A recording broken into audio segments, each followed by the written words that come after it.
పవిత్రాత్మ స్వరూపులకు ప్రియాత్మ బంధువులారా, శ్రీ లలిత సహస్రనామ స్తోత్రం. తత్వాసనా తత్వమయీ పంచకోశాంతరస్థితాం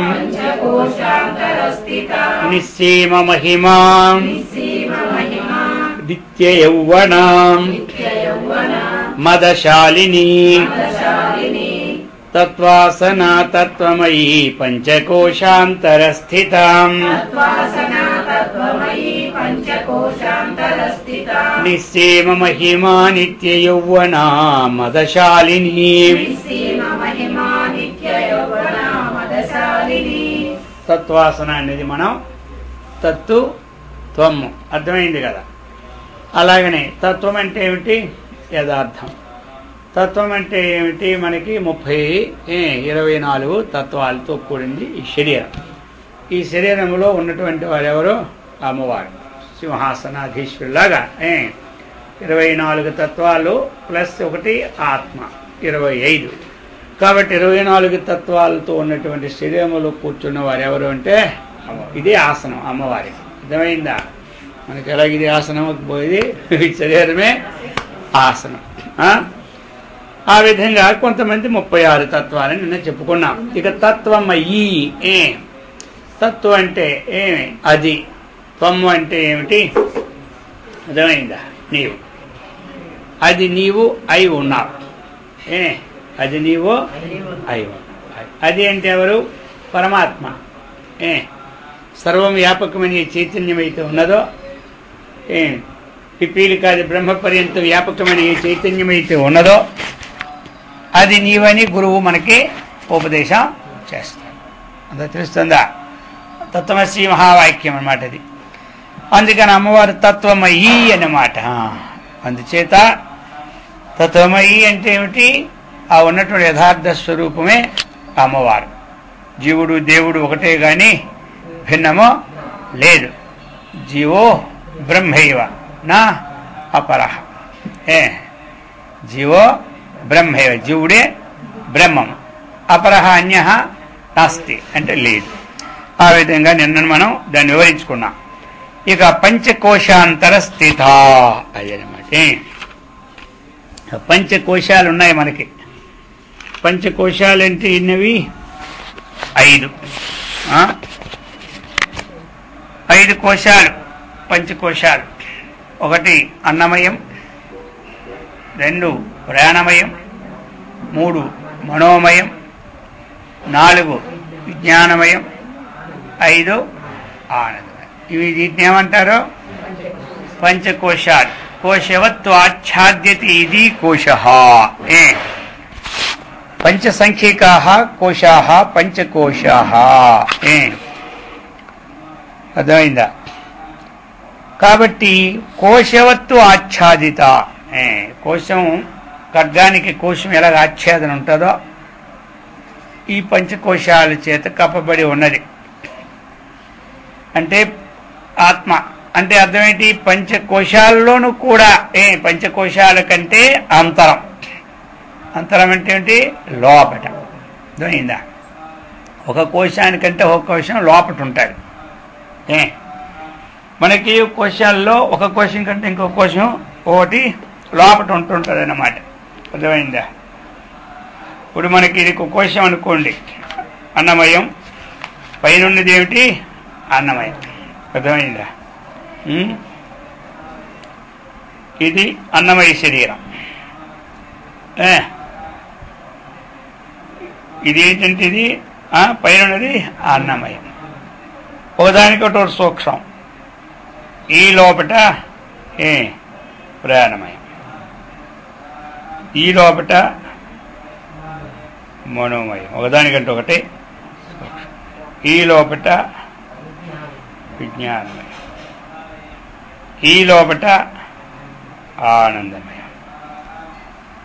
అర్థమైందా? 5.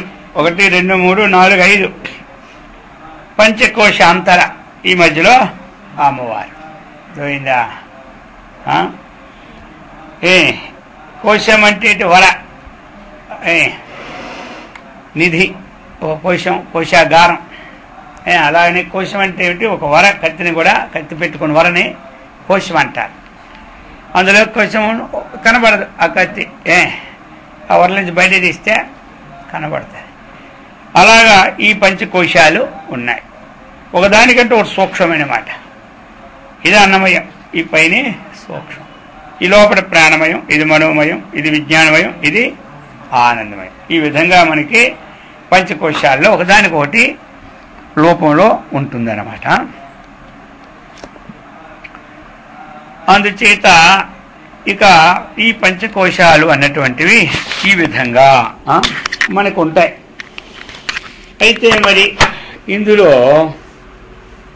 అన్నమయ కోశం అనేది ఏమిటి, ఎలా వచ్చింది అంటే అన్నమయ కోశం అనేది అది ఆ అన్నమయ కోశమే మనకి శుక్ల శోణితాలతో ఉత్పత్తి అయింది అనమాట. అర్థమైందా?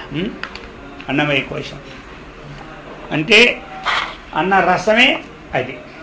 మనం తినే అన్నం షడ్విధాలుగా మారుతుంది, సప్తధాతువులుగా. సప్తధాతుల్లో చివరిది ఏమిటి అంటే శుక్రం. అర్థమైందా? శుక్ర శోణితాలు మిక్సే ఏమి ఈ శరీరం. అందుచేత ఈ శరీరము అన్నమయంలో ఉన్నటువంటి సారాంశం వల్ల పుట్టింది కాబట్టి ఈ శరీరం అన్నం వల్లనే అభివృద్ధి చెందుతుంది. అర్థమైందా? అన్నం లేకపోతే శరీరం ఎండిపోతుంది, అన్నం తింటే శరీరము ఉంటుంది. ఇక్కడ అన్నము అంటే ఏమిటి? ధాన్యం, వరి ధాన్యమే అన్నం, అది కాదు. అర్థమైందా? ఏదైనా అన్నమే. మీరు తినే గోధుమలు కానీ, గోధుమ రవ్వ కానీ, అర్థమైందా? మీరు తినే పండ్లు కానీ, పాలు కానీ, ఇవన్నీ అన్నం కిందే లెక్క. ఏదో అదపక్షనే అతీతి అన్నం. ఏది నోటితో తినబడుతున్నదో అదే అన్నం. అర్థమైందా? నేను అన్నం మానేసి చానాలు అయింది అంటారు. ఏది తింటానంటే రోజుకి అరకే జీడిపప్పు తింటాను అంటాడు. అర్థమైందా? ఇది అదే. కాబట్టి అది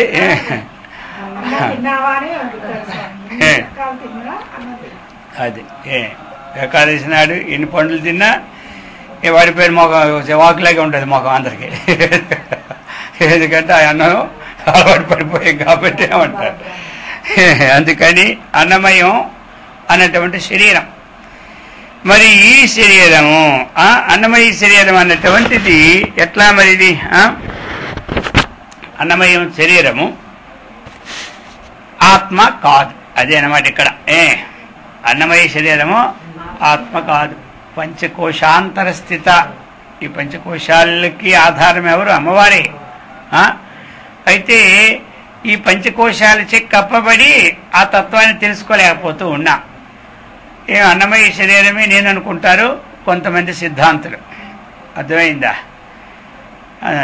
ఈ శరీరానికి ఏముంటుంది?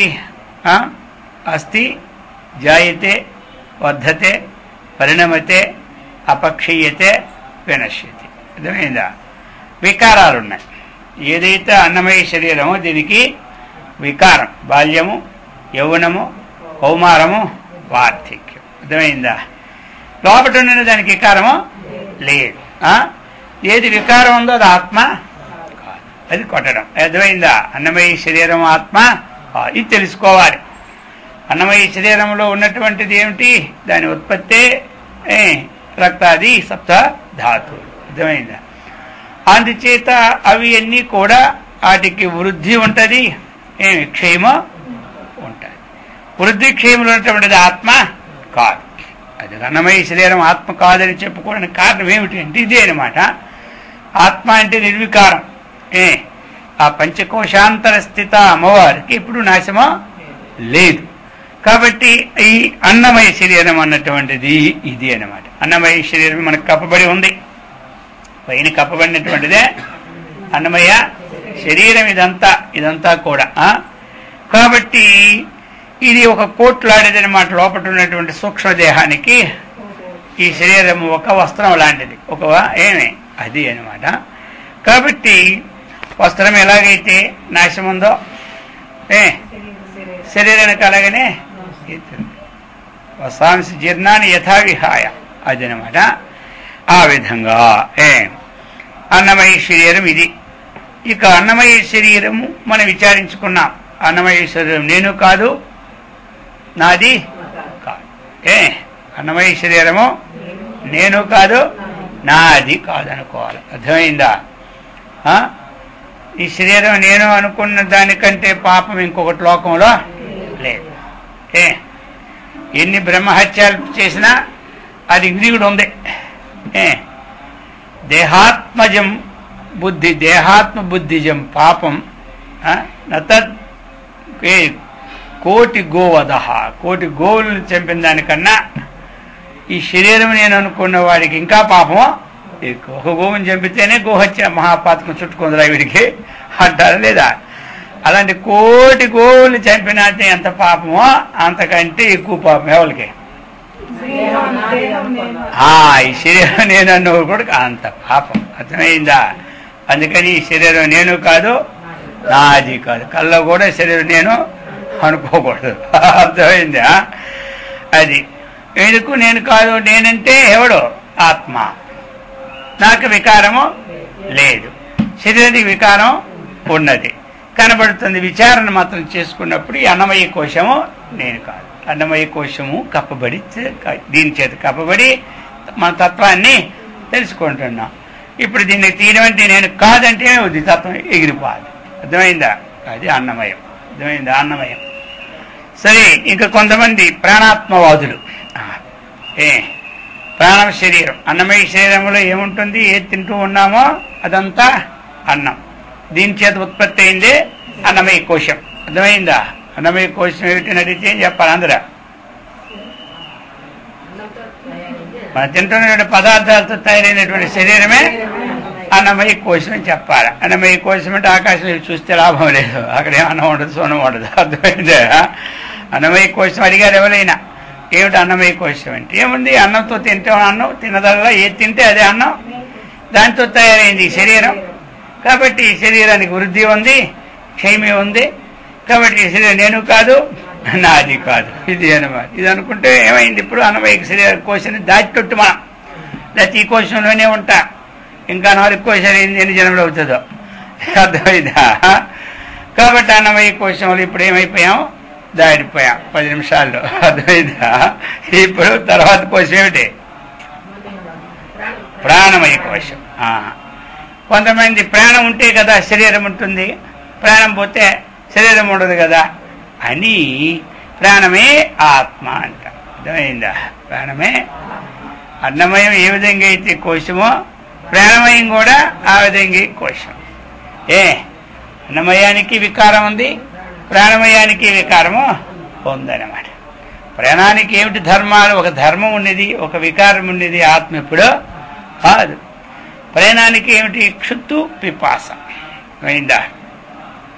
క్షుత్తు పిపాస. క్షుత్తు అంటే ఆకలి, క్షుధ. క్షుధార్తుడు అంటే ఇప్పుడు ఆకలితో అర్థించేవాడు. కాబట్టి పిపాస అంటే ఏంటి? దాహం. అయిందా? దీనికి పిపాస ఉంది, దాహము ఉంది. ఆకలి దప్పులు, ఆకలి దప్పులు. క్షుత్పిపాస అంటే ఆకలి దప్పులు. అర్థమైందా? ఈ రెండు ఉన్నాయి దేనికి? అంతే. ఈ ఆకలి వేసిందే తినాలి. మనం మాడిపోతూ ఉన్నప్పుడు ఇంక ప్రాణం పోతుందా అని నీళ్ళు పోస్తే ప్రాణం నిలిచిపోతుంది. అర్థమైందా? కాబట్టి ఈ విధంగా ఈ ధర్మాలతో కూడి ఉంది ప్రాణం. ఈ ప్రాణం అనేది కూడా ఏమిటంటే ఒక జడ పదార్థం. అర్థమైందా? దీనిలో కూడా ఆత్మ యొక్క శక్తి పడితేనే ప్రాణం పనిచేస్తారు. ఈ శరీరంలో పనిచేయడానికి ఇది ఒక పరికరం. ఈ శరీరం మీద చక్కగా కప్పిపుచ్చడానికి, శరీరం మనకి ఉష్ణంగా పుష్టంగా ఉండడానికి అన్నం. ఈ శరీరం ద్వారా మనం నడవడానికి, రావడానికి, పోవడానికి ఉన్నటువంటిది ఏమిటి? ప్రాణం.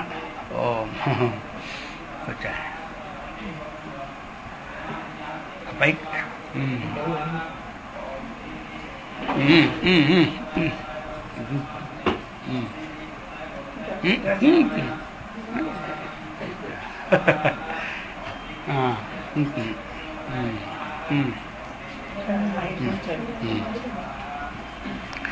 ఇది అర్థమైందా?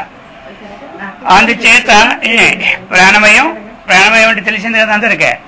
ఏమిటి ప్రాణము అంటే? క్షుత్తు పిపాస, దానికి ఉచ్ఛ్వాస నిశ్వాస రూపముతో ఉన్నటువంటి ఏది ఉందో దాన్ని ఏమంటారు?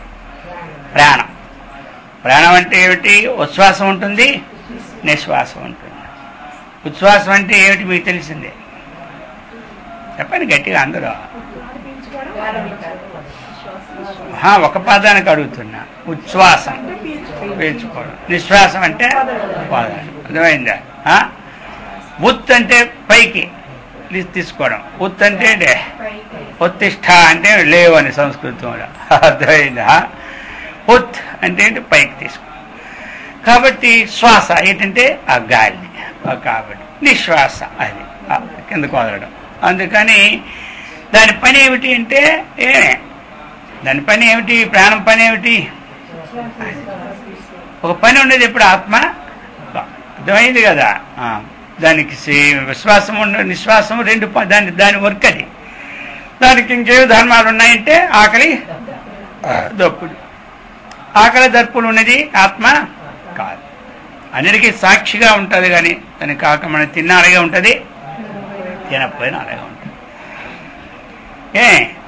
మన శరీరం తింటే పెరుగుతుంది, తినకపోతే తగ్గిపోతుంది.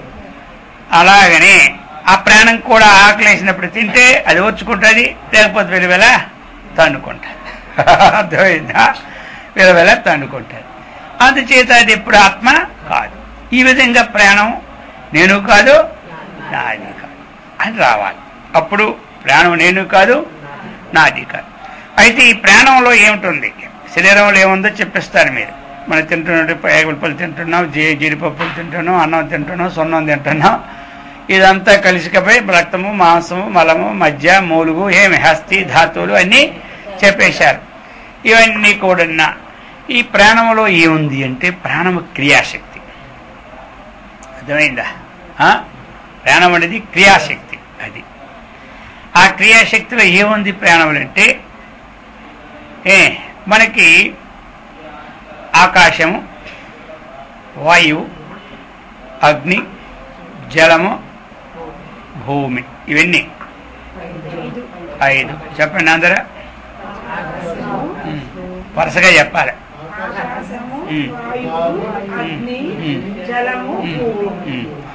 అంటే ఒకదాని నుంచి ఒకటి పుట్టినట్టు అలా వరుస చెప్తే వరుస చెప్పడం నేర్చుకుంటే ఆ లైన్లో వస్తుంది.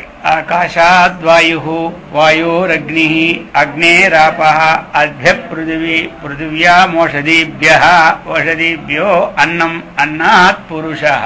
అర్థమైందా? కాబట్టి ఈ పంచభూతాలు, ఈ పంచభూతాలని మొట్టమొదట పుట్టించారు ఎవరు? పరమాత్మ పంచభూతాలని పుట్టించాడు. ఈ పంచభూతాలకు ఇప్పుడు ఏం చేశాడు మరి? ఇప్పుడంటే ఓన్లీ ఈ పంచభూతాలు అలా అలా ఉంటే ఏ పనికి కూడా ఉపయోగం లేదు. అయిందా? వీటి ద్వారాగా సృష్టి చేయాలనుకున్నాడు. సృష్టి చేసేవాడికి ఏం చేయాలో ముందు ఆలోచన ఉంటుంది. ఏమంటారు? మనం ఓ పని చేయాలనుకున్నోడికి లోపట ఆలోచన ఉంటుంది. ఆ పని కుండ చేయాలనుకున్న వాడికి లోపట మట్టి పట్టుకోగానే దీన్ని ఎలా చేయాలి ఆలోచన లోపట ఉంటాయి. అర్థమైందా? దీనికి ఏ పరికరాలు ఉండాలి, ఎలా చేయాలి అన్న ఆలోచన ఆయనకి ఉంటుంది. నీకు నాకు ఉండదు. ఏ పని చేసినట్టుగా అది ఉంటుంది. ఇప్పుడు వాళ్ళు చేయాలా అనుకుంటే అందులో ఏమేమి ఉండాలా, ఎలా చేయాలని ఆలోచన చేసే వాళ్ళకే ఉంటుంది. అది పూర్ణాలు చేయాలంటే ఎలాగో ఆలోచన ఉంటుంది, ఉప్మా చేయాలంటే ఆలోచన ఎలాగో ఉంటుంది. అర్థమైంది కదా? కాబట్టి ఆ ఆలోచన పక్కన ఉన్నోడికి ఏమేస్తుందో తెలీదు. ఏమంటారు? ఆ విధంగా మళ్ళీ దేనికి ఎంత వేయాలి ఆలోచన ఉంటుంది. అలాగనే భగవంతుడు ఇక ప్రాణశక్తి ఒకటి కావాలి ఈ డొక్కు నడవడానికి. ఏమంటారు?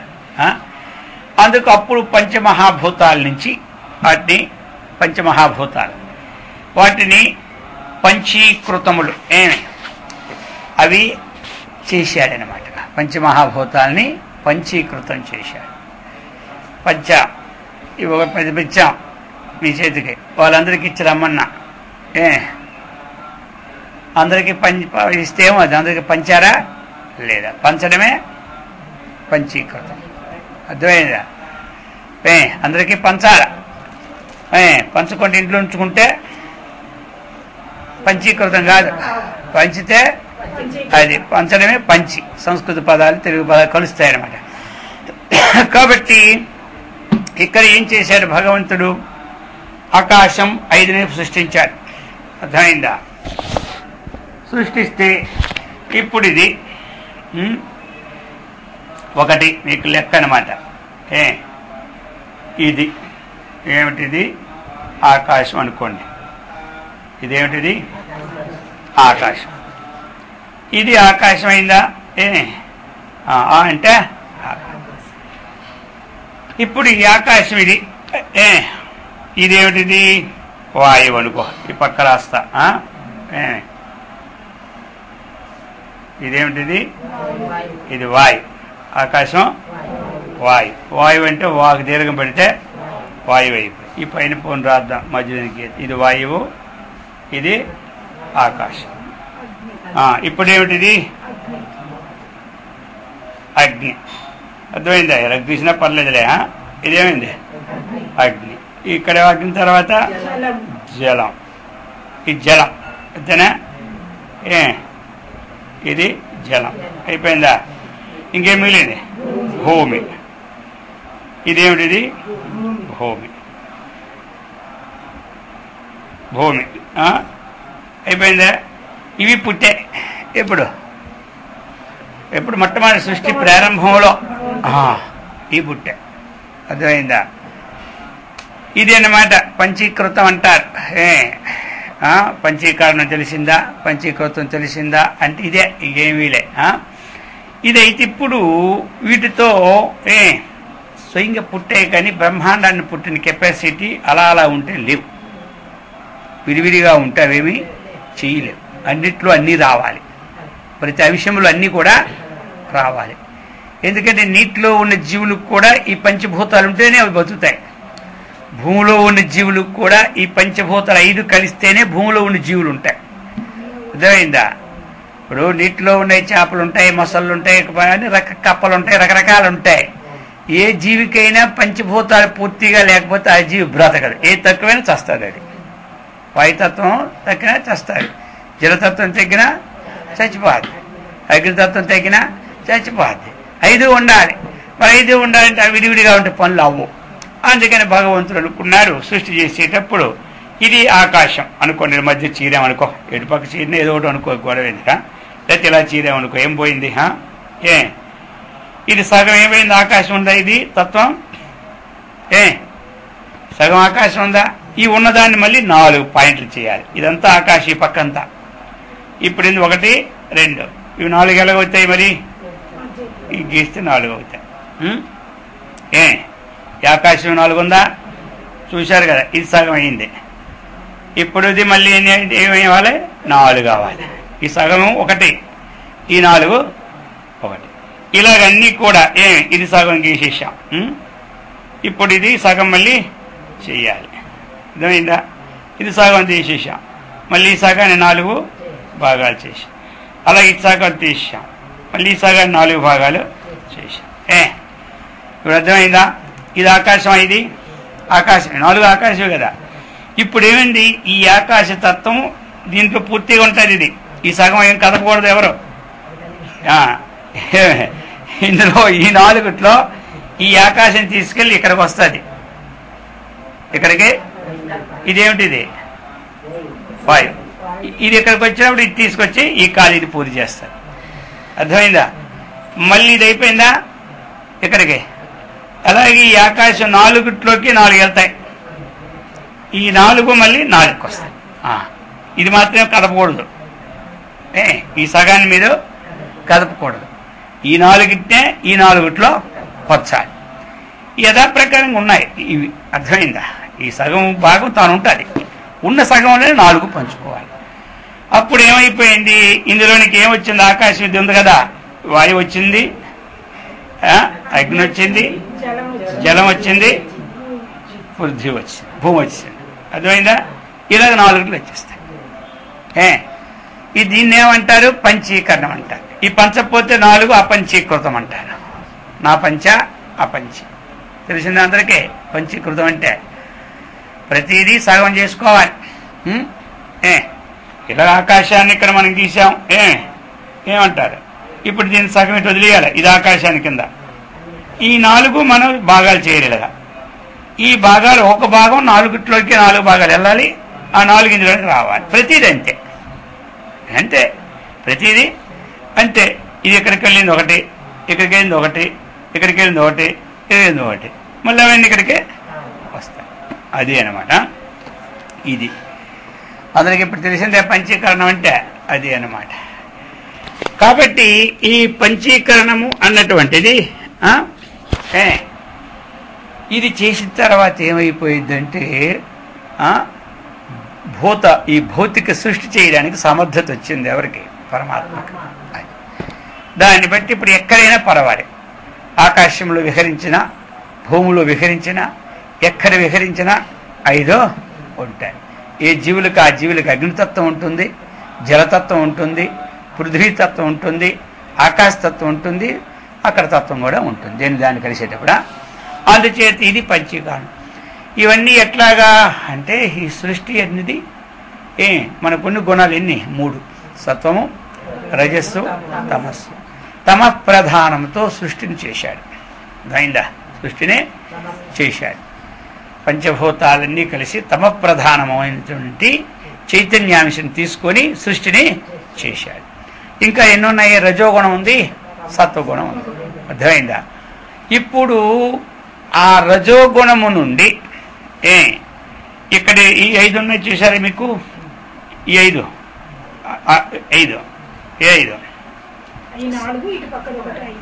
ఇదిలో వదిలే 4. ఇవి ఒక్కొక్కటి తీసుకోండి మొత్తం. ఇది ఇది ఇది ఇది ఇది ఈ 5 సమష్టి నుంచి పుట్టింది అంతఃకరణం. అర్థమైందా? ఈ 5 సమష్టి అంటే ఇది 5 సమష్టి మిక్స్డ్. అది పంచభూతాల యొక్క 5 సత్వగుణ సాత్వికాంశ. అర్థమైందా? సాత్వికం ఉంది, రజోగుణం ఉంది. విష్ణులోను సాత్వికం ఉంది, సమష్టిలోను సాత్వికం ఉంది. విష్ణులోను రజోగుణం ఉంది, సమష్టిలోను రజోగుణం ఉంది. ఏమంటారు? ఇప్పుడు మనకి ఈ భాగం అంతా ఏమిటి? ఉండిపోయి చూసారా? సగభాగం, దీనికి సగభాగం, దీనికి సగభాగం. ఈ 5 సగాల యొక్క సమిష్టిలో ఏముందో తెలుసా? రజోగుణము ఉంది, సత్వగుణము ఉంది. మీకు అందరికి అర్థమవుతుందా? రజోగుణం ఉంది, అందులో సత్వగుణము నుండి సాత్విక అంశంతో 5 ప్రధానంగా పుట్టింది అంతఃకరణం. అంతఃకరణము లోపల ఉంది కదా, పనిముట్టు. ఎక్కడ సుఖం వచ్చినా, దుఃఖం వచ్చినా, సంతోషం వచ్చినా అక్కడే పుడతాయి. ఎక్కడ పుడతాయి? అది వృత్తి భేదాత్తు 4 విధాలు. అంతఃకరణ వృత్తి భేదాత్తు. అది వృత్తి అంటే పని, ఆ పనిని బట్టి 4 విధాలు. ఆ అంతఃకరణలో ఇప్పుడు మనం అనుకున్నాం, ఈవేళ ఆశ్రమానికి వెళ్దామా మాందామా, ఇంటికాడ అనుకుంటుంటారు. ఆ అనుకుంటున్న అంతఃకరణలో ఈ భావం ఉన్నప్పుడు దాన్ని మనస్సు అంటారు. ఏమంటారు? మనస్సు. అర్థమైందా? ఏదైతే కానీ రోజు అలా అయిపోతుంది, కానీ వెళ్దాం మాందామే కానీ ఈరోజు ఎలాగైనా పోదాం నిశ్చయం వచ్చి సర్దుకున్నారు తట్టబుట్ట రావడానికి. ఇప్పుడు ఏమైంది? ఇది నిశ్చయం వచ్చి బుద్ధి అయింది. దీన్ని ఏమంటారు? బుద్ధి అయింది. ఇక్కడికి వచ్చారు, చక్కగా హోమాలు చేస్తూ ఉన్నారు, పూజలు చేస్తూ ఉన్నారు, ఉపన్యాసం చెబుతూ ఉంటుంటారు. ఆహా, ఇన్నాళ్ళు చెడగొట్టుకున్నాను నేను అని మీరు చింతిస్తూ ఉంటుంటే దీని పేరే ఏమైంది? చిత్తం. ఇప్పుడు ఇక్కడి నుంచి ఇంటికి వెళ్ళారు, ఆ ప్రసాద్ ఈ ప్రసాదం పట్టుకోని. ఎవరు వెళ్ళారు అంటే నేను వెళ్ళానంట. అర్థమైందా? ఈ ప్రసాదం ఎవరు తెచ్చారు? ఎంత ప్రసాదం? నేనే అక్కడికి వెళ్ళాను. దీన్ని అహంకారం అంట. అర్థమైందా? కాబట్టి ఇది ఒక్కటే అంతకన్నా ఏది సంకల్ప వికల్పాత్మక అంతఃకరణ వృత్తి మనః. అర్థమైంది.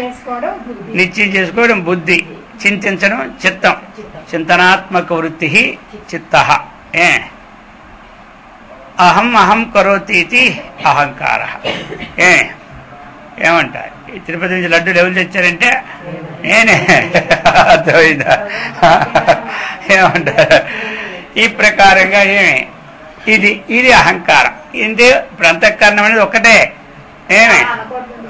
అన్న తప్పులే, దాన్ని అహంకారం అంటారు. తెలుసుకోవడం, మనస్సు అంటే తెలుసుకోవద్దా? అనకూడదని కాదు, అది అండమా అండం తర్వాత సంగతి. ఇప్పుడు పేర్లు పెడుతున్నారు. పిల్లవాడు పుట్టినప్పుడు పేరు, అర్థమైందా? ఇప్పుడు పిల్లవాడు పుట్టినాడు, పేరు పెట్టబోతే తెలుస్తుంది. వాడికి ఏదో అన్నాడు కదా, కిషన్నో కసన్నో ఏదో ఒకటి. అలాగనమాట. ఏ వృత్తి ఉన్నప్పుడు ఏం పేరు అని పెట్టినారు. ఆ పేరు వాళ్ళు పెట్టిన పేర్లు ఎప్పుడో మనం అనుకోవాలి, తెలుసుకోవాలి. అనుకుంటే అలాగా అనుకున్న పనులు అవుతాయి. కాబట్టి ఇది అన్నమాట. తెలిసిందే అందరికి. ఇప్పుడు అంతఃకరణం అనేది 5 యొక్క సమష్టి సాత్వికాంశమే అంతఃకరణం. తెలిసింది అందరికీ. పంచభూతముల యొక్క సమష్టి సాత్వికాంశము నుండి పుట్టినది ఏమిటి? అంతఃకరణం. అందరికీ ఆ సాత్వికాంశ సగభాగాలు ఉన్నాయి చూసారా? ఆ సగభాగాలు సాత్వికాంశం 5 ఉన్నటువంటిది. అందులో రజోగుణం ఉంది. ఆ 5 యొక్క సమష్టి రజోగుణం నుంచి పుట్టిందే ప్రాణం. అది చెప్పడానికి ఇదంతా వచ్చింది మీకు. ఇప్పుడు ప్రాణమయ కోశమే చెప్పడానికి వచ్చినప్పుడు మరి దాని పుట్టపూర్వత చెప్పాలి కదా. దాన్ని తెలుసుకుంటా. సంస్కారం ఒక తెలిగిపోయి ఇప్పుడు పడుతుంది. ఇంకోసారి ఉంటుంది. ఇంతకుముందు పంచీకరణ చేశాను, క్యాసెట్ ఎక్కడుందో అది వింటే మీకు చక్కగా సరిపోద్దా.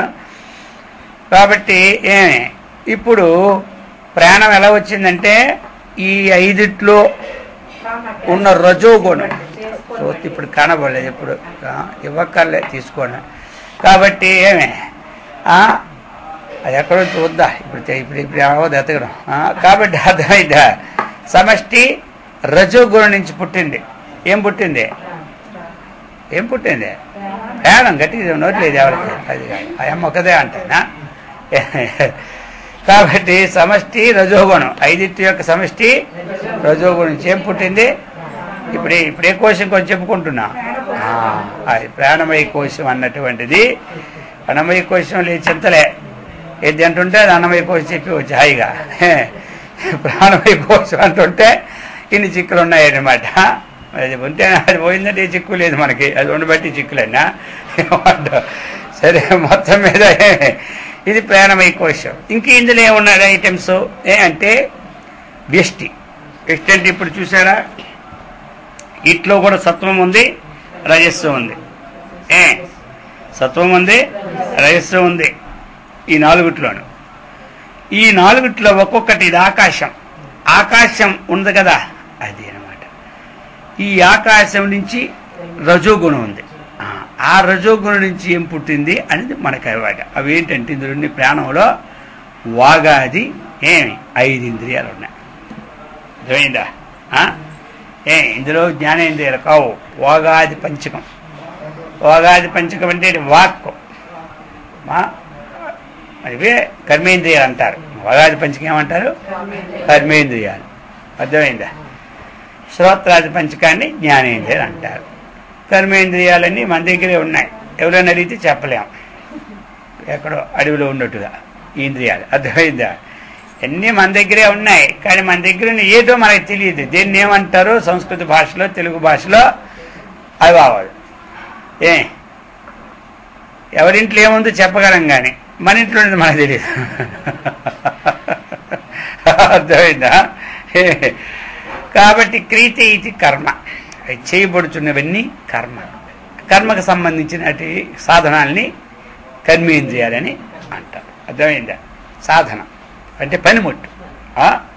కర్మకి క్రియతే ఇది కర్మ. క్రియ అంటే ఏదైనా ఇక్కడి నుంచి అక్కడ పెడితే క్రియ, అక్కడి నుంచి ఇక్కడికి వస్తే క్రియ. అర్థమైందా? ఇవన్నమాట. ఇవి చేసేవి వీటినే కర్మ అంటారు. అర్థమైందా? కర్మ అంటే ఏంటి? తెలుగులో పని. కర్మ అంటే ఏమిటి? పని. క్రియ లేకుంటే పని ఎప్పుడు జరగదు. అతడు గ్రామమునికి వెళ్ళాను. ఇంట్లో కూర్చుంటా అవుద్దా? వెళ్ళడమే క్రియ.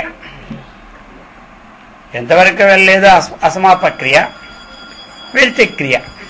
అర్థమైందా? వెళ్తే క్రియ పూర్తి క్రియ.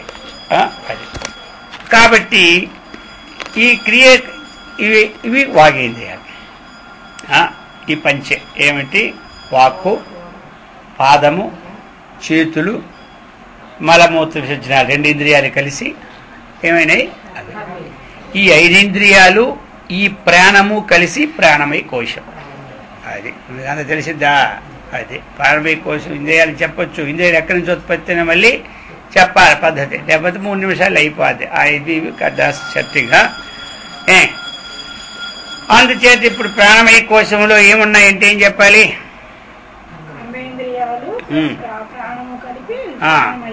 ప్రాణమయ కోశం. అర్థమైందా? కర్మేంద్రియాలు, ప్రాణము కలిసి ప్రాణం ఎలా పుట్టిందంటే ప్రాణం ఇప్పుడు చెప్పాను కదా, ఈ పంచభూతముల యొక్క సమష్టి రజోగుణము నుండి పుట్టింది ప్రాణము. చెప్పండి అందరూ. పంచభూతముల యొక్క సమష్టి రజోగుణ అంశము నుండి పుట్టినది ప్రాణము. అర్థమైందా? ఇది అన్నమాట కదా. ఇదంతా రాయాలి మీరు. పెద్ద బోర్డులో రాసి తగిలిస్తే గొడవ ఉండదు. చార్ట్ వేయాలా, వేసాలి బాగా పడిస్తే పంచీకరణ అని. సరే అప్పుడు చూద్దాం. అయితే ఇప్పుడైతే తెలుసుకోండి, ముందు తెలుసుకోండి. మళ్ళీ అది బోర్డు మీద ఉంటే బోర్డు మీదే ఉంటుంది. ఆకలేం కాదు ఇక్కడ, అది ఆకలికి సంబంధంలే. అగ్ని అంటే వేడి వేసుకోవాలి. అర్థమైందా? ఇప్పుడు ఉన్నటువంటిది మనలో వేడి ఉందా లేదా? అది అగ్ని. వేడి అది. అవి ఆ భూతాలు అవి వాటితో సమిష్టి మిక్స్ అయింది అనమాట. మీకు అర్థమైందా? అవి మిక్స్ అయ్యి ఇక్కడికి వచ్చాయి అన్ని. ఆకాశం అనేది అవకాశం. అన్నీ ఉన్నాయి కదా, 5 ఉన్నాయి. మనలో ఎన్ని ఉన్నాయి చెప్పండి? 5 ఉన్నాయి. అర్థమైందా? ముట్టుకోండి అందరూ. 5. ఆకాశం అంటే అవకాశం. ముక్కులో ఖాళీ. అర్థమైందా? హృదయంలో ఖాళీ. ఆ ఖాళీ లేకపోతే వెళ్తుందే? ఎంత తింటున్నా ఎక్కడికి వెళ్తుంది? అది ఆకాశం. ముక్కులో గాలి తీస్తేనే వదులుతున్నాం, దాన్ని ఏమంటారు? ఆకాశం. అంటే ఖాళీ. ఈ ఖాళీ లేకపోతే ఇంకేది రాయి మనలాగా ఉంటుంది. అర్థమైంది లేదా? చెవులో ఖాళీ, దీన్ని ఏమంటారు? కర్ణాకాశం. ఇందులో ఖాళీ నేత్రాకాశం. ఇందులో ఖాళీ నాసికాకాశం. ఇందులో ఖాళీ వాగాకాశం. అర్థమైందా? హృదయంలో ఖాళీ హృదయాకాశం. ఉదరంలో ఖాళీ ఉదరాకాశం. ఇదేనమాట ఆకాశం. అర్థమైందా? వాయువు అంటే గాలి. మన ముక్కులతో నెల్లి వస్తుంది వాయువు. అగ్ని అంటే ఏమిటి? తత్వం. అగ్నితత్వం వేడి మనకు ఉన్నటువంటిది.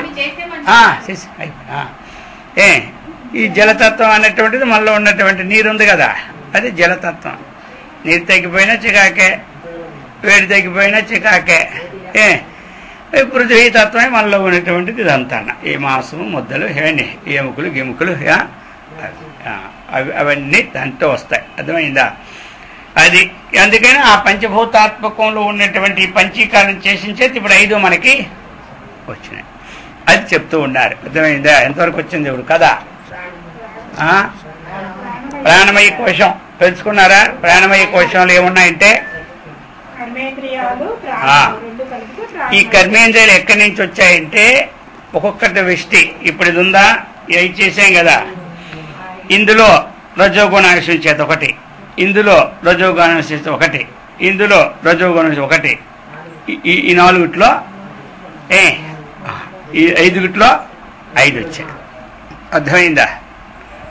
క్రమం ఏంట? వాక్కు పాని పాద పాయు పస్త మీద క్రమం పెట్టుకుంటే ఆ వాక్యం అన్నటువంటి ఆకాశం నుంచి ఇచ్చింది, ఆ వాయువు అనేది పాని అని ఇలాగొస్తుంది లెక్క. అది అనమాట. ఇదైందా? ఇప్పుడు అన్నమయం ప్రాణమయం. ఈ ప్రాణమయం ఎందుకు అంటే ఒక్కొక్కడికి వాక్కు మూగోళ్ళు ఉంటారు, కొంతమంది మంచి వాళ్ళు. పోయిందా? వాక్ అనేది మరి అంతా ఒకలాగా ఉండాలి కదా, ఉండడంలే. ఏమంటారు? వారి వారి ప్రారంభానుసారంగా ఉంటుంది, పోతుంది. అర్థమైందా? కాబట్టి ఈ విధంగా ఏదైతే అందరి యందు సమన్వయం లేదో అది ఆత్మ ఎప్పుడు కాదు. దీనికి వికారం ఉందో అది ఆత్మ ఎప్పుడు కాదు. ఏమంటారు? దేని యొక్క సహాయంతో ఇవి నడుస్తూ ఉన్నాయో అది లేకపోతే ఇవి నడవలేవు. కాబట్టి ఇవి ఎప్పుడు ఆత్మ కాదు. ఇవన్నీ జడ పదార్థాలు ఇవి. అర్థమైందా? అలాగనే ఈ క్షుత్పిపాసలు, ఆకలి దప్పులతో కూడి ధర్మాలతో కూడింది ఏమిటి? ప్రాణం. అందుచేత ఈ ప్రాణమయ కోశం నేను కాదు, అది కాదు అని బయటికి వెళ్ళాలి. ఇదే పంచకోశ విచారణ అంటే ఇది. అన్నమయం, ప్రాణమయం. ఇక మనోమయం. ఈ మనోమయం ఏమనుకున్నాం? సంకల్పం వికల్పంతో ఏది ఉందో దాని పేరు మనోమయం. ఈ మనోమయ కోశములు ఏమున్నాయి అంటే అంతఃకరణం ఉంది. ఎందులో అంతఃకరణం ఉంది. ఎందుకంటే 4 చెప్పాను అంతఃకరణానికి మీకు. ఇక ఈ 5లో ఏమి? సాత్వికాంశ ఒకటి. అర్థమైందా? ఇప్పుడు ఆకాశ సాత్వికాంశ, శ్రోత్రేంద్రియం. అర్థమైందా? వాయు సాత్వికాంశ, త్వగీంద్రియం, శ్రోత్ర త్వక్. అగ్ని శిక్షు, శ్రోత్ర త్వక్కు శిక్షు. తర్వాత ఏమిటి? ఘ్రాణము, నాసిక. అర్థమైందా? రసనం, అది దాని రసనం అంటారు. అర్థమైందా? నాసిక. ఈ ప్రకారంగా మనకి ఇప్పుడు ఇలా తెలుసుకోండి. అవన్నీ మళ్ళీ క్రమంగా ఒకసారి రాసుకుందురు కానీ. అర్థమైందా? ఇవన్నీ ముందు తెలుసుకోవాలి, ముందు పద్ధతి తెలుసుకోవాలి. లేదా ఒకటో ఇప్పుడు ఏమైంది? వీటి సాత్వికాంశ నుంచి పుట్టినవి జ్ఞానేంద్రియాలు. అర్థమైందా? సాత్వికాంశ నుంచి పుట్టినవి జ్ఞానేంద్రియాలు. ఈ జ్ఞానేంద్రియాలు 5 మనస్సు కలిసి మనోమయ కోశం. మనోమయ కోశంలో ఏమున్నాయి? జ్ఞానేంద్రియాలు 5, మనస్సు కలిసి మనోమయ. అది అయితే ఇవన్నీ ఏమిటి? మనస్సు తాలూకా మెయిన్ ఏమిటి? ఇక్కడ ప్రధానము చెప్తా. ఇంద్రియాలు మళ్ళీ వచ్చేటప్పుడు వస్తాయన్నమాట. ఈ మనోమయం అనేది ఏమిటి? సంకల్పము, వికల్పం. దీని పని ఇది. ఒక నిశ్చయం దీనికి ఉండదు. ఏదైతే పరిణామం ఉంటుందో, ఈ గడికి ఒకటి సంకల్పం చేసిన, ఈ గడికి ఇంకోటి, ఇంకో గడికి ఇంకోటి, ఇంకో గడికి ఇంకోటి, ఇలాగ పరిణామమే. కానీ ఎలాగైతే ఒక కెరటం పోతే ఇంకొక కెరట, ఇంకొక కెరట, ఇంకొక కెరట స్వభావంగా వస్తూ ఉంటాయి. వాటికి ఆ పరిణామశీలంలో ఈ సంకల్ప వికల్పాత్మతో ఉంటుంది. కాబట్టి దీనికి ఒక నిశ్చయం అంటే ఏమిటి? ఒక స్థిరీకరణ దీనికి లేదు. కాబట్టి ఇది అనేకమైన ఊహలు చేస్తూనే ఉంటుంటుంది. గాలిలో మేడలు కడుతూనే ఉంటుంటుంది. జరిగిపోయిన విషయాల్ని దగ్గర పెట్టుకుంటుంది, గుర్తు తెచ్చుకుంటూనే ఉంటుంటుంది. అర్థమైందా? ఇంకా రాబోయే విషయాల్ని గుర్తు తెచ్చుకుంటూనే ఉంటుంటుంది. వర్తమానంలో విషయాలతో పడుతూనే ఉంటుంటుంది. ఈ ప్రకారముగా ఈ మనస్సు ఈ విధంగా ఉంది. కాబట్టి ఈ మనస్సు సంకల్ప వికల్పం. కాబట్టి ఈ మనస్సు ఆత్మ కాదు. అర్థమైందా? మనస్సు నేను కాదు, నాది కాదు. ఇదే అన్నమాట. ఈ మనస్సువే మొత్తం సృష్టిస్తుంది లోపట. మళ్ళీ తనకి వైరాగ్యం వచ్చిందే, అర్థమైందా? అడ్డి తీసేస్తారు. ఒక క్షణం ఏ మనిషినైతే మనం అత్యంత ప్రీతిగా ప్రేమిస్తూ ఉన్నాం, ఇక ఆ మనిషి సర్వ విధాలా తనకు ప్రతికూలంగా ఉన్నాడంటే ఇప్పుడేం చేస్తాం? నీకు నాకు సంబంధమే లేదు. అర్థమైందా? ఏదైనా మనోధర్మం ఇది. ఇదేనే ఉండాలి, ఇదేనే ఉండాలి, ఏదీ లేదు దీనికి. ఏమంటారు? కాబట్టి ఇది అనుకూల ప్రతికూలాలను బట్టే మనస్సు, కానీ ఇంకోటి లేదు. ఇప్పుడు ఏదైనా ఒక తీరు ఉండాలి. ఏమిటి? ఎలా ఉన్నాయంటే నాకేం బాగున్నట్టు ఒకడు అంటాడు. ఇంకో రోజు వెళ్తే అసలు నా మనసే బాగోలేదు అంటాడు. బాగున్నది లేదు ఆత్మకి, బాగులేనిది లేదు. ఈ వికారాలు ఏమీ లేవు. ఈ సంకల్పం లేదు, ఈ వికల్పము లేదు. అర్థమైందా? ఈ ఆలోచన లేదు. మనసా నమనితే ఏనాహున్ మనోమతం తదేవ బ్రహ్మత్వం విద్యనేదమిదిదం ఉపాసతే. ఎన్ మనసా నమనితే ఎన్ మనస దీనిని మనస మనస్సు ద్వారా నమనితే చింతించడానికి వీలు లేదు. ఏనాహుర్ మనోమతం దేని ద్వారా ఈ మనసు చింతిస్తూ ఉండదు అది బ్రహ్మ. నేను బ్రహ్మ కాదు. మనస్సు ఎప్పుడు బ్రహ్మ కాదు, నేను కాదు. అంటే నేను అంటే చాలు, బ్రహ్మని అనపని పర్లేదు. నేను మనస్సును కాదు, మనస్సు నాది కాదు. కాబట్టి సంకల్ప వికల్పాత్మకమైనటువంటి వృత్తి మనస్సు. ఇది మనోమయ కోశం. ఈ విధంగా మనోమయ కోశాన్ని మనం ఏం చేయాలి? మనోమయ కోశాన్ని ఏం చేయాలి? ఈ విధంగా దాటాలి. మనము వెళ్ళేటప్పుడు ఇవన్నీ ఒక ఊరికి వెళ్ళేటప్పుడు ఒక నది ఉందనుకోండి, ఆ నదిలో దాటాలి. ఏదైనా ఇదుకోవాలి, బ్రిడ్జిని కట్టుకోవాలి, ఎలాగోలో నది దాటాలి. అయిందా? అలాగే మనకి 5 నదులు ఉన్నాయి. ఈ 5 నదులు దాటిపోయామా ముక్తి. ఏ నదిలో ఉన్నా మళ్ళీ అక్కడి నుంచి వెనక్కి రావాల్సిందే. అటు వెళ్ళేమో వెనక్కి వచ్చేయాలి. అర్థమైంది కదా? వెళ్ళడం ఎంతవరకు వెళ్ళాము మళ్ళీ అక్కడి నుంచి వెనక్కి వస్తాం. అంతేగాని ముందు మరి వెళ్ళాం. అర్థమైంది? ముందుకు వెళ్ళడం కష్టంగా, వెనక్కి రావడం సుఖమే. అందుచేత ఇది మనోమయం. ఇక 4వ కోశం ఏమిటి? విజ్ఞానమయం. అర్థమైందా? విజ్ఞానమయం దీని పేరు. శేషైన జ్ఞానం విజ్ఞానం. దీనిలో అన్నీ ఉంటాయి. బుద్ధి దీన్ని ఏమంటారు? బుద్ధి. విజ్ఞానమయ కోశం అంటే ఏమిటి? బుద్ధి అన్నమాట. ఎందుకు? సర్వ వ్యవహార హేతుర్బుద్ధే జ్ఞానం. అయిందా? సమస్త వ్యవహారాలకి కారణభూతమైనటువంటిది ఏమిటో అదంతా బుద్ధి. బుద్ధి విజ్ఞీకొల్టు జ్ఞానం. ఆ జ్ఞానం కాబట్టి విజ్ఞానమయ కోశం. అర్థమైందా? మీరు బుద్ధి అనండి, జ్ఞానం అండి ఒకటే. ఇది జ్ఞానం లేదురా అంటే అది కొంచెం పర్వాలేదు, బుద్ధి లేదంటే కోపం వస్తుంది. 2 పదాలు ఒక్కటే. అర్థమైందా? ఏమంటాడా? అర్థమైందా? వీడికి కోపం వస్తుంది. కాబట్టి ఇది బుద్ధి లేదంటేనే కోపం. వీడికి జ్ఞానం లేదంటే వాడు ఇంక నేను ప్రథమ దశలో ఉన్నానేమో అన్నాడేమో అనుకుంటాడు. అర్థమైందా? నీ బుద్ధి లేదంటే నీ బుద్ధి లేదా అన్నీ తోడుకుంటాడు. ఏమంటాడు? అందుకే పెద్దవాళ్ళు ఏమంటారంటే ఒరే బుద్ధిమంతుడా అంటారు.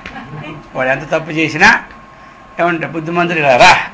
మనం మరి బేకారీ ఇలా రా. మళ్ళీ ఇంకా బేకారీ అయిపోవాలి. అసలే అజ్ఞానంతో అయిపోయాడు. ఓరు పాడు బుద్ధి ఇలా రా అని మళ్ళీ ఇంకా పాడైపోవాలి. అందుకే పెద్దవాళ్ళు తప్పు చేసినా వాళ్ళు వీడు బాగుపడాలనే ఉద్దేశంతో వాడి కింద చెప్పబోయే బుద్ధిమంతుడు ఇలా రా అంటారు. చూశారా? కాబట్టి వాళ్ళ వాక్కు బలం చేత కూడా వాడు బుద్ధిమంతుడు అయిపోతాడు. అందుకు మనం పిలుస్తాం సత్యనారాయణ పనికి మానవుడు రారా.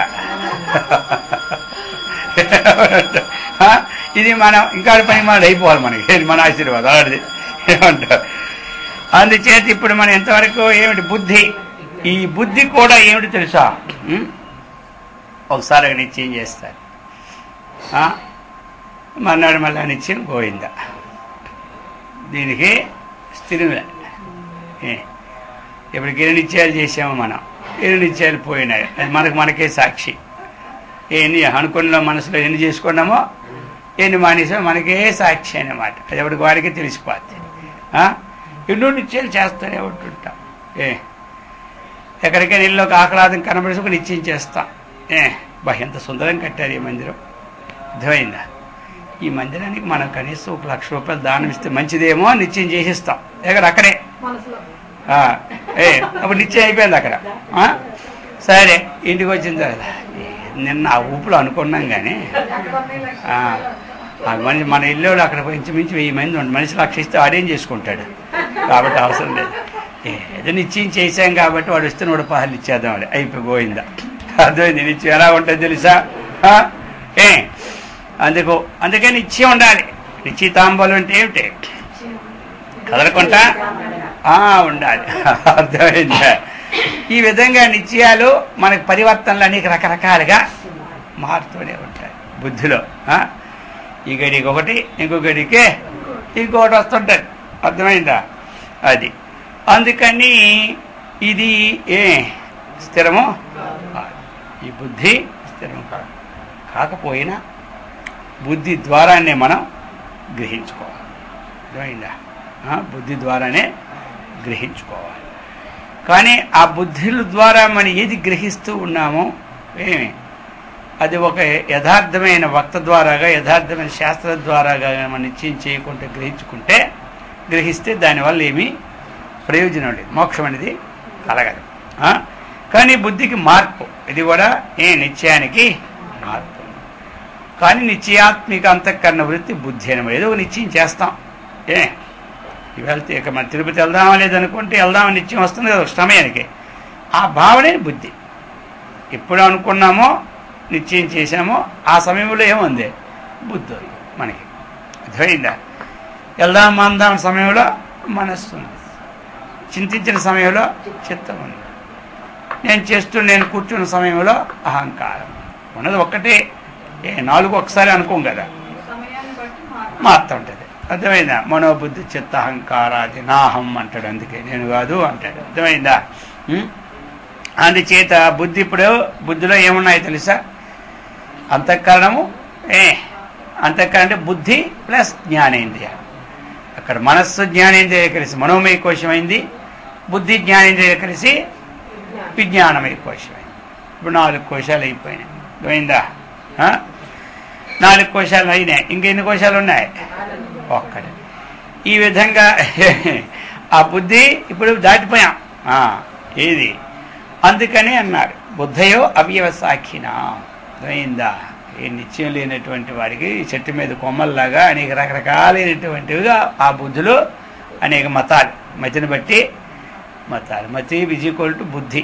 అయిందా? బుద్ధి విజయకోల్టు జ్ఞానం. కాబట్టి మతిని బట్టే మతాలు. మతం అంటే అభిప్రాయం, మతి అంటే బుద్ధి. బుద్ధిలో తొన్న అభిప్రాయం అన్నమాట అది మతం అనేది. మతం అంటే ఇక్కడ ఏమి ఇది కాదు. మతం అంటే అభిప్రాయం, బుద్ధి అంటే జ్ఞానం, బుద్ధి అంటే మతి, అంతే. తన మధ్యలో ఉన్నటువంటి అభిప్రాయాన్ని తెలపడం దాన్ని మతం అని పేరు అన్నమాట. ఆ అభిప్రాయంలో తన అభిప్రాయమే అని కొంతమంది అలా ప్రచారం చేసుకుంటారు. అయిందా? అది వేద సమ్మతమా వేద అసమ్మతమని ఎవడో చూసుకోడు. అదే అన్నమాట. వేద సమ్మతమైతే ఆ మతి మంచిది, వేద అసమ్మతమైతే ఆ మతి చెడ్డది. సరే, మొత్తం మీద ఇప్పుడు ఏమిటి? బుద్ధి పరిణామశీలం. అర్థమైంది కదా? బుద్ధి పరిణామశీలం. ఇప్పుడు మనం ఒక స్టేజీలో ఒకటి నేర్చుకున్నాం, అప్పటికి అది నిశ్చయం అయింది. అది అలా ఉంటుందా? ఒకటో తరగతి ఉన్న వాళ్ళు వేరు, అక్కడికి ఆ బుద్ధే ఆ సంవత్సరం అంతా, మళ్ళీ సంవత్సరం ఇంకో బుద్ధి. అలాగా ఎంతవరకు వచ్చింది? మనం చివరి వరకు ఎన్ని మారే. ఈ విధంగా ఇప్పుడు మన మొట్టమొదటి తెలియదు, కొంత జ్ఞానాన్ని సంపాదించుకుంటున్నాం, అప్పటికి అదే బుద్ధి. అర్థమైందా? మరి కొన్నాళ్ళు పోయేసరికి బుద్ధి మారుతూ ఉంటుంది. ఈ విధంగా మనకి బుద్ధిలో అనేక రకాలైనటువంటి ఈ గడియకుండదు, మళ్ళీ గడియకుండదు, మళ్ళీ నిశ్చయం ఈ గడియకుండదు. తన నిశ్చయం ఒకసారి సక్సెస్ అవుతుంది, తన నిశ్చయం ఒకసారి చేసుకోవాలి. అర్థమైందా? ఈ ప్రకారంగా బుద్ధి కూడా ఆత్మ కాదు, పరిణామశీలం ఏది ఆత్మ కాదు. ఇక ఇది ఆనందమయ కోశం. అర్థమైందా?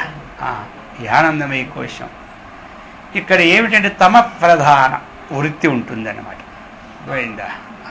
ఇక్కడ ఆనందంలో తమ ప్రధానమైన వృత్తి ఉంటుంది, అది అన్నమాట. ఇక్కడ ఏమి ఇంద్రియాలు అవన్నీ కలిసి కాదు. అందుకే ఈ ఆనందం అన్నటువంటిది ఏమిటి? ఇది ప్రియము, మోదము, ప్రమోదం. అయిందా? ప్రియము, మోదము, ప్రమోదం. అర్థమైందా? అందుకని ఒక ప్రియం, ఒక వస్తువు చూసాం, ప్రియంగా ఉంది, ఆ వస్తువుని తెచ్చుకున్నాం, అప్పుడు మోదం పడుతుంది దాని మీద. అది తిన్నాం, ఇంకా ప్రమోదం. అర్థమైందా? అక్కడ ఉన్నంత వరకు ఆ వస్తువుకు ఒకసారి చూస్తాం, కొన్ని తర్వాత 100 సార్లు చూసుకుంటూనే ఉంటుంటాం. ఏమి ఇది డబ్బులు పెట్టాం, బాగుందా లేదా, బాగుందా లేదా, చాలా బాగుంది, చాలా బాగుంది. అర్థమైందా? ఆ వస్తువును ఉపయోగించుకుంటే అది ప్రమోదం. అర్థమైందా? ఈ విధంగా ఈ ఆనందం ఏంటైతే మనకు కలుగుతుందో విషయానందం, ఇది తమ ప్రవృత్తి ఆనందమే కానీ ఏమి సాత్వికమైన ఆనందమా అంటే ప్రతి దాంట్లో ఉంటుంది, పర్సంటేజ్ తక్కువ ఎక్కువ అంతేగాని ప్రతి గుణంలో 3 మిక్స్ ఉంటాయి. అర్థమైందా? కాబట్టి అందుకే ఇదంతా విషయానందం అన్నారు. ఈ ఆనందం కూడా మార్పే. ఒకరోజు ఒక ఆనందాన్ని మనం పొందాం, ఆ వస్తువు నుండి ఇంకోసారి దుఃఖాన్ని పొందుతాం. ఒక వ్యక్తితో ఒకరోజు ఆనందాన్ని పొందాము, ఇంకొక రోజు ఆ వ్యక్తికి మనకి దుఃఖమే సంప్రాప్తం. అర్థమైందా? ఆనందం అంటే ఎల్లప్పుడు ఒక్కలాగా ఉండాలి కదా. ఇంతకుముందు ఒక ఉదాహరణ చెప్పిన, అత్తగారింటికి అల్లుడి గారు వెళ్ళారు. అల్లుడి గారు ఎప్పుడు వెళ్ళారు? కూతురు అల్లుడు వెళ్ళారు. కూతురికి అడిగింది, ఏంటి ఇంట్లో ఎక్కువ బాగా ఏం తింటాడో చెప్పు అంది. ఎవరు? ఆయనకి ఏమిటంటే కిస్మిస్, కాజు, బాదము అవన్నీ చక్కగా వేసి మంచిగా పాయసం వండితే, అర్థమైందా, అది ఒక్కటే ఆయనకి ఇష్టం. ఇక అత్తగారు అనుకున్నారు, ఓహో అల్లుడు గారికి పాయసం ఇష్టం నాకు తెలిసింది కాబట్టి ఈ వెంటనే ఒక 1 కేజీ కిస్మిస్, 1 కేజీ ఏమి అన్ని బాదము, యాలకులు, ఇంకా అందులో పచ్చకర్పూరము, తర్వాత ఏంటి ఇంకా కుంకుమ పువ్వు అన్నీ వేస్తే అలాగుంటుంది అనుకున్నాను. నోట్లు వేసామంటే మాట్లాడు. ఇలా ఆ ప్రకారంగా ఒక 10 కిలోల పాలు తెప్పించింది. మొత్తం అంతా కలిసి ఏమంటావా, మొత్తం అంతా కలిసి బ్రహ్మాండమైనటువంటి ఖీర్ అంటారు. ఎక్కడ? ఉత్తరాదిలో ఖీర్, ఇక్కడేమో పాయసం అంట. మంచి ఖీర్ చేసింది అనమాట. చేసి ఎంతది సరే. ఇక ఆల్రెడీ ఇక్కడ కూర్చుంటే ఆ ఎదురుగా పెట్టింది ఆ పాత్ర. ఇక ఆల్రెడీ చిన్న గ్లాసు లాభం అని చెప్పి అప్పటికప్పుడు పెద్ద గ్లాసు తీసుకొని లోపల 2 గ్లాసు, ఎంత గ్లాసు అందరికి ఎంత గ్లాసు, ఆయనకి ఎంత. ఇక ఆయన గ్లాసులు వేసాడు. వేసిన తర్వాత ఆయనకి అది ఇష్టం కదా, మరి తెలిసిపోయింది. ఇక ఇష్టమైన వస్తువు ఉన్నదంటే అలాగా మనసులో నీళ్ళు ఓరుతుంటుంటే లోపల నాట్యం చేస్తూ ఉంటుంది మనస్సు. ఆ ఉప్పులోని కొంతమంది గెంతుంటారని మళ్ళీ ఏమి సరదాగా. కాబట్టి ఇక అది తీసి తాగాడు. ఇక 1 గ్లాస్ తాగేసరికి ఆయనకి పరాశం అయిపోయింది. ఎందుకంటే ఇష్టమైన వస్తువు ఎప్పుడైతే చేతులకు వచ్చిందో మనసు అటు ఇటు పూదు. అందుకే ఇష్టమైన దేవత ఏందో నువ్వు పెట్టుకోమని అర్థం. నీకు ఏ దేవుడు ఇష్టమో ఆ దేవుని పెట్టుకుని జపం చేయమని చెప్పడం, అందుకు ఇంకేమీ లే. అందరూ ఇష్టమే కాబట్టి పెట్టారు. ఎప్పుడైతే ఆ గ్లాస్ లోట్లోకి వెళ్ళిపోయింది, ఆహా వైకుంఠంలో ఉన్నట్టుంది అన్నాడు. ఎవరు? ఈనాటి వరకు నేను మా అత్తగారు చేసినట్టుగా ఇంతవరకు ఇలాంటి పాయసం నభూతో నా భవిష్యత్ ఎవ్వరూ చేయలేదన్నాడు. అత్తగారు భుజాలు గజాలు అయిపోయింది. అర్థమైందా? ఇప్పుడే గోల్డ్ మెడల్ ఇచ్చేసాడు వెంటనే 1 గ్లాసుకే. ఇంకెన్ని 1 గ్లాసుకి ఎన్ని గోల్డ్ మెడల్ ఇస్తాడు అనుకోని ఇక ఫస్ట్ టర్న్లోనే గోల్డ్ మెడల్ వచ్చింది ఎవరికి? అత్తగారికి. ఇక వెంటనే 2వ గ్లాస్ పోసాడు.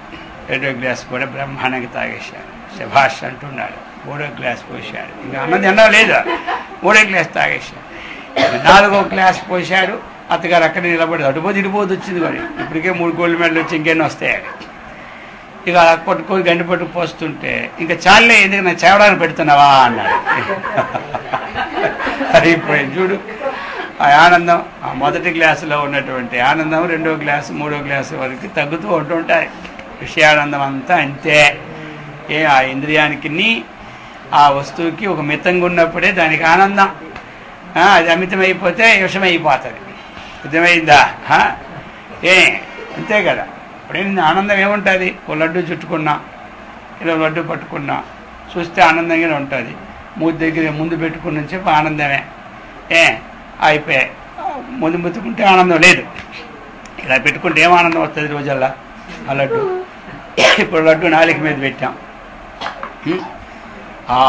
లోనికి వెళ్ళిపోయినాక ఆనందం లేదు. నాలుక మీద ముందున్నప్పుడు ఆనందం లేదు. ఎప్పుడు ఆనందం కలిగిందంటే ఆ నాలుక మీద ఆనందం అని చెప్పి పెట్టుకుంటాం. 1 గంట పెట్టుకుంటాం, మొహం ఆనందం ఊడిపోతుంది. ఏమంట ఆ లడ్డు అలా 10 నిమిషాలు పెట్టుకుంటే ఏమవుతుంది? కరిగిపోయి ఇంక రుచి ఉండదు, పసి ఉండదు. ఆ టైం అది ఆ పాకం అప్పుడు నోట్లకి వెళ్తేనే దానికి అనమాట. అంతే. అలాగే ప్రతి విషయానికి నింది అనుకున్న ఆనందం అంతే. అర్థమైంది, ఇంకేమీ లేదు. లోకం ఇంతేనయ్యా, తెలుసుకోవయ్యా, ఈ లోకం ఇంతేనయ్యా అనేసాడు. కాబట్టి ఈ ప్రకారంగా అది తెలుస్తుందా ఇది. అందుకని ఈ ఆనందం ఎక్కడ, నీకు ఆనందం ఎక్కడుంది? లేదు. మొదటి గ్లాసులో తిరిగినప్పుడు ఎందుకు ఆనందం వచ్చిందంటే, ఆ మొదటి గ్లాసులో తినేటప్పుడు విషయం, ఈ మనస్సు అటు ఇటు వెళ్లకుండా తన స్వరూపంలోనే తాను ఉంది. తనకిష్టమైన వస్తువు కనబడేటప్పుడు మనస్సు తన స్వరూపంలో తాను, తన స్వరూపాన్ని తగిలిన ఆనందమే ఆనందం. కానీ ఈ విషయంలో ఉన్న ఆనందమా? ఆనందం కాదు. అర్థమైందా? కానీ అది స్వరూప ఆనందం వాడు తెలుసుకుంటే కదా అది తెలుస్తుంది. వాడు విషయానందం మీద ఉన్నాడు, స్వరూపాన్ని తెలుస్తుందా? మనకి ఏ ఆనందం కలుగుతూ ఉన్న సమయంలో మన మనస్సు ఏకాగ్రం అయిపోయి మన స్వరూపానితో సంబంధం పడుతూ ఉంటుంది. రాత్రి అంతసేపు పడుకుని తెల్లారేసరికి ఆనందం ఎందుకుంటుంది? పగలల్లో ఆనందం ఉండదు. పనులు చేసి ఆ రాత్రి తన స్వరూపంలో తన మనసు లీనం అయిపోద్ది. ప్రతి వాళ్ళకి పిల్లి కాదు, కాకి కాదు, కుక్క కాదు, చీమ కాదు, ఇందిరాగాంధీ కాదు, రాజు కాదు, దేవేంద్రుడు కూడా తన స్వరూపంలో తాను కలుస్తాడు. అప్పుడు ఆనందం. అంతేకాని ఈ ఆనందమయ కోశం అన్నటువంటిది కూడా పరిణామమే కానీ లేదు. ఆనందం అంటే ఉండాలి కదా. వస్తువులో ఆనందం ఉన్నదనుకుంటే ఆ వస్తువు ఎంత తిన్నా ఉండాలి. ఉండాలా? ఉండదే, ఉండదు. రోజు ఒకటే. ఇప్పుడు మనకు దొరుకుతున్నట్టు ఒక రోజు క్యాబేజీ, ఒక రోజు చిక్కుడుకాయ. ఇంకా అందుకని ఇంకేమి ఆ వంకాయలు తినరైనా, ఆ దొండకాయలు ఏమి కడుపులు నొప్పి పంటారైనా ఏదో ఇంకా దానికి ఒక రోజు పెసరపప్పు, కొబ్బరి కూర ఏదో ఒకటి వేసుకొని తాళి పెట్టుకోవాలి. అంతేగాని అవే కదా. ఆ ప్రకారంగా మారిస్తే ఏమంటారు? ఈ ప్రకారం ఏమిటి ఆనందం అన్నటువంటిది వస్తువులో లేదు. అయిందా? అంతఃకరణం ఉందంటే అక్కడ లేదు, అంతఃకరణలో లేదు, వస్తువులో లేదు. అంతఃకరణలో ఉందంటే అక్కడ ఉందా? అక్కడ లేదు. అంతఃకరణలో ప్రతిఫలించినటువంటి ఆ చైతన్యం ఏదందో దాడి చేతి అంతఃకరణ తాదాత్మ్యం చెందుతున్నప్పుడు అప్పుడు మనకు ఆనందం కలుగుతుంటాయి. ఇవన్నీ ఆనందం. అప్పుడు కొంతమందికి అదే పాయసం పెట్టండి, ఆ మనస్సు వాడికి వ్యవహారంగా ఉండి ఆ పాయసం పెడితే మాత్రం పక్కోడేమో ఆనందంగా ఉన్నాడు, వీడికి ఆ పాయసం కూడా రుచించే రుచించదు. అర్థమైందా? ఎదురు రుచించదంటే ఆ అంతఃకరణంలో ఈ మనస్సు ఏకాగ్రత లేదు. ఒకటి తిరుగుతూనే ఉంది. తిరుగుతుండేటప్పుడు ఎంత రుచి పడితే ఏమిటి, ఎంత పడితాడు ఏమిటి, రుచి అనిపించలేదా మీకు? అయ్యో పిల్లలందరూ అంత బాగా తిన్నారు, ఏమండి మీరు అంటారు. ఏమండి అంటే సేవండి లేవు, ఏవండి ఏవండి ఒకటే ఏంటి ఇదే అనమాట. ఇక ఆకాడికి మన బాధ మంది ఎంత బాగా వండితే ఇది బాగులేదేమో అని మనం అది బాగున్నదందుకు వడవలేము. తర్వాత తెలియదంటే మీ కర్మ, కానీ నేను వండింది బాగుంది కదా అని అదే మళ్ళీ అనిపించుకోవాలి. ఇలా ఉంటుంది అనమాట. అందుకని ఆనందం అనేది ఎక్కడ ఉందంటే విషయంలో. అందుకు ఆనందం అనేది ఆనందమయ కోశము ఈ యొక్క అజ్ఞానం చేత తాదాత్మ్యం కప్పేస్తుంది మనిషిని. అర్థమైందా? ఇదే బ్రహ్మానందం అనుకుంటాం మనం. బ్రహ్మానందానికి మార్పు ఉందా? లేదు. ఈ విషయానందానికే మార్పు ఉంది, అంతే కదా. మనం ఇప్పుడు ఇప్పుడు మనకి ఎక్కడ మార్పు ఉంది? ఎక్కడ మార్పు ఉంది చెప్పండి.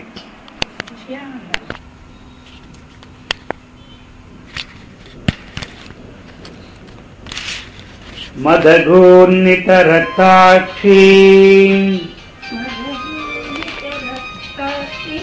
మదపాటల గండభూ చందనద్రవదిగ్ధాంగీ చందనద్రవదిగ్ధాంగీ చాంపేయ కుసుమ ప్రియా చాంపేయ కుసుమ ప్రియా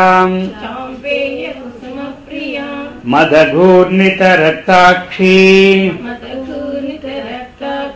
మదపాటల గండభూ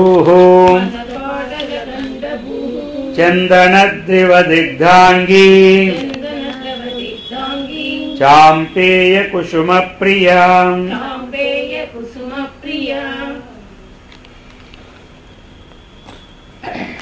మదగూర్ణిత రక్తాక్షి. ఇక్కడ మదగూర్ణిత అన్నటువంటిది మనకి ఇంతకుముందు మదశాలిని వచ్చింది. నేను మదశాలిని అంటే నిన్న ఏం చెప్పుకున్నాం మనం? ఆ ఆనందైక రసముతో ఎల్లప్పుడూ కూడి ఉండినది అన్నమాట. అది ఆనందైక వృత్తి విశేషముతో ఒప్పుచున్నది అని అంటే ఏమిటది? కేవల ఆనందమునకు, అది ఏంటి విషయములు లేకుండా స్వరూపస్థితిలో ఉండటం ఆనందానికి మదం అని పేరు నిన్న మనం చెప్పుకున్నాం.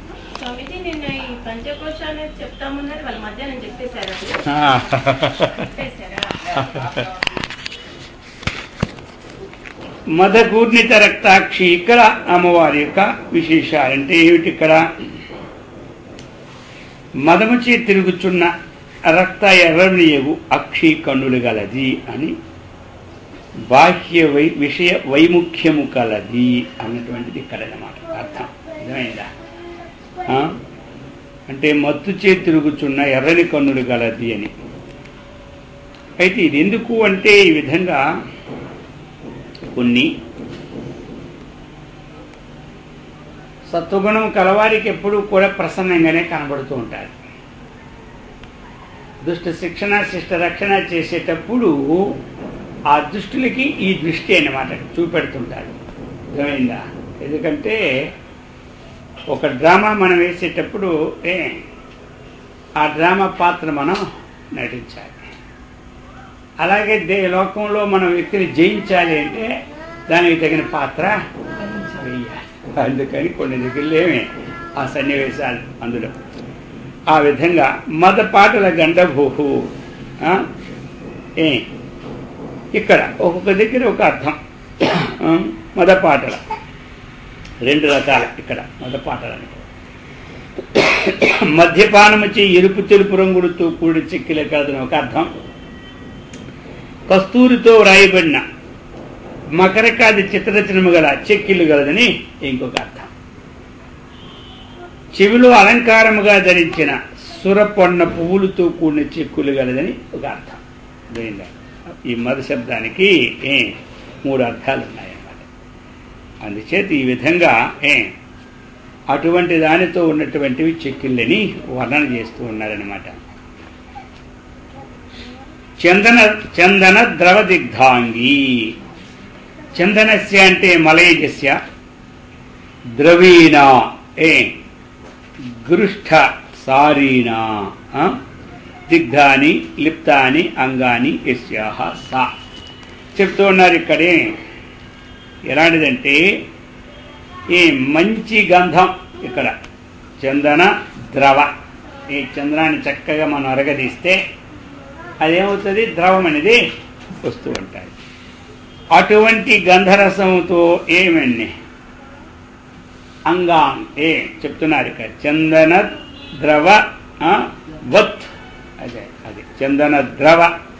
అక్కడ తీసి దిగ్ధాంగి అన్నమాట. అది అంటే ఏమైంది మనకి ఇక్కడ? ఏంటంటే ఆ యొక్క గంధంతో చక్కగా పూయబడినటువంటి అవయములు కలదు, మంచి గంధముతో అని అమ్మవారు. ఇదంతా ఇక్కడ సగుణ సాకార వర్ణన అనమాట. చాంపేయ కుసుమ ప్రియ. ఇంకా ఎలాంటి ప్రియ పుష్పాలు ప్రియ అమ్మవారికి చెప్తున్నారు. చాంపేయం అంటే దేవదారు పుష్పాలు అన్నమాట.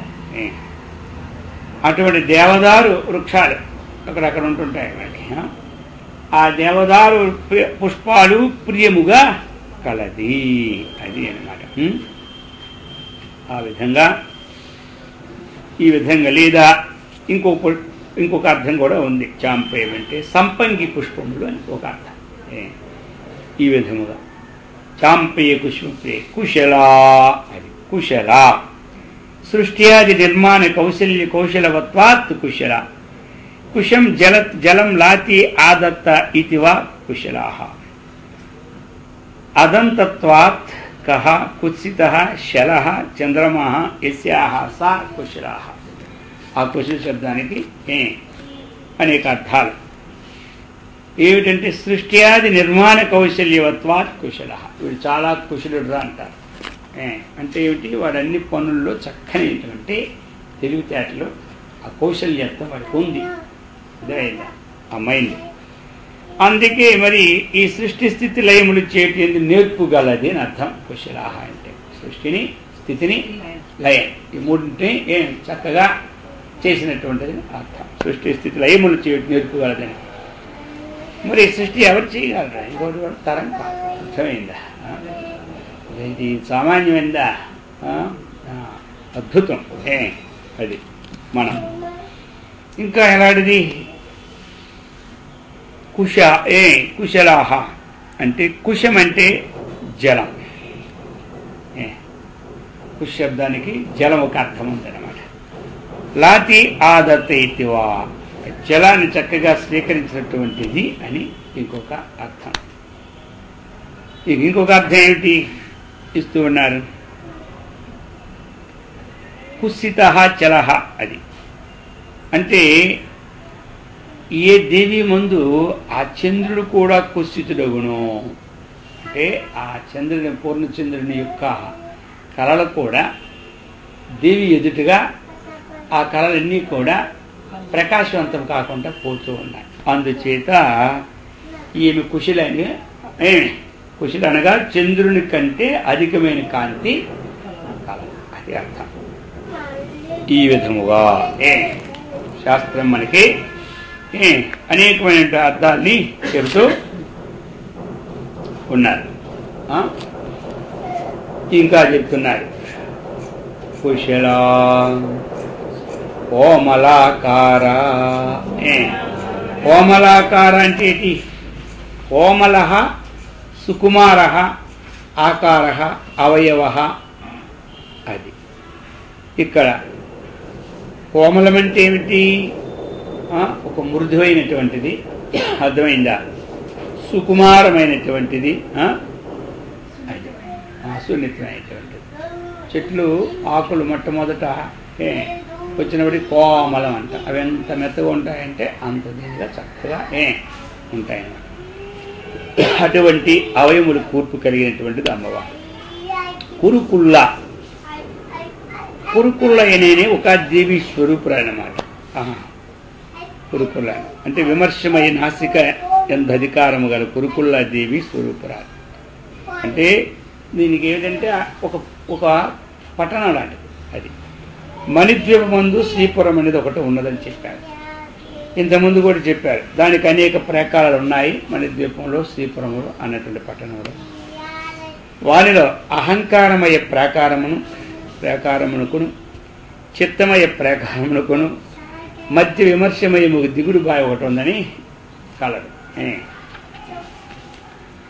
దాని మీద అధికారము గల దేవికి కురుకోళ్ళని పేరు. అర్థమైందా? ఈ విషయం ఎక్కడుందంటే లలితాస్తవరత్నం అనే గ్రంథంలో ఇచ్చున్నారు. అచ్చట ఈ వాపికను గూర్చి చెప్పుచు పద్మరాగమనులచే నిర్మితమైన నౌక ఎందున్నది. సన్ననైన నడుము, కుంకుమమును శరీరమును పూసుకొనదేగు కురుకుళ్ళ దేవిని మనస్సును ఎల్లప్పుడూ ధ్యానించుకొనుచున్నాను అని అక్కడ కూడా ఒక భక్తుడు వర్ణనలో ఉంది. కాబట్టి ఈ విధంగా కురుకుళ్ళ దేవిని వర్ణించానని. కులేశ్వరి అని అన్నమాట. కులేశ్వరి అంటే ఏమిటి చెప్పారు.